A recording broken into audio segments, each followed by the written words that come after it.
On a pu lire dans le programme du Front de gauche, l'Humain d'abord, que vous vouliez mettre en place la planification écologique. Qu'est-ce que c'est ? C'est la mutation de tout le modèle d'abord industriel français vers une production écologiquement viable et écologiquement responsable.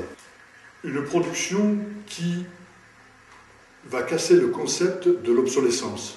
C'est-à-dire qu'on va surtout produire ce dont on a besoin. On va éviter de concentrer des productions dans un endroit.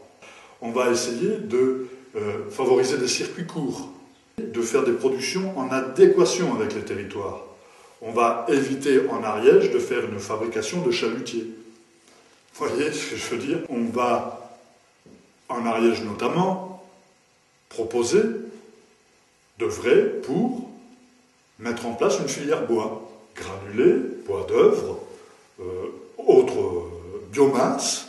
Voilà, nous avons maintenant, ici malheureusement, à Saint-Giron, des friches industrielles, une grande nouvelle friche industrielle, mais aménagée, qui est l'EDAR, à l'ancienne papeterie Mathusier-Forest, où des ouvriers, des salariés de cette papeterie qui était sur ce site ont des projets dans ce sens. Il faut les aider.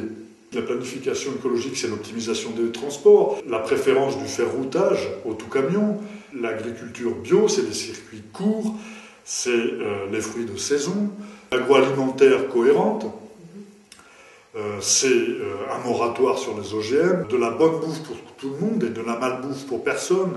C'est-à-dire qu'au lieu de demander à un agriculteur de baisser le prix de son kilo de tomates, nous décidons d'augmenter le salaire de l'ouvrier qui pourra se payer cette tomate.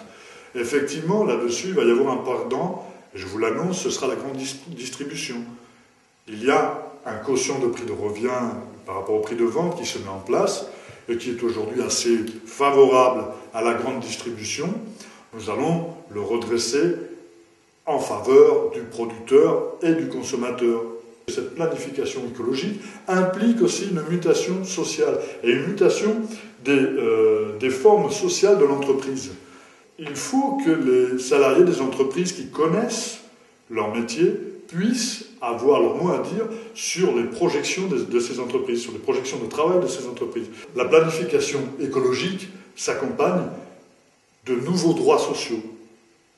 De nouveaux droits sociaux qui vont là être inscrits peut-être dans une nouvelle constitution, dans une 6e République notamment.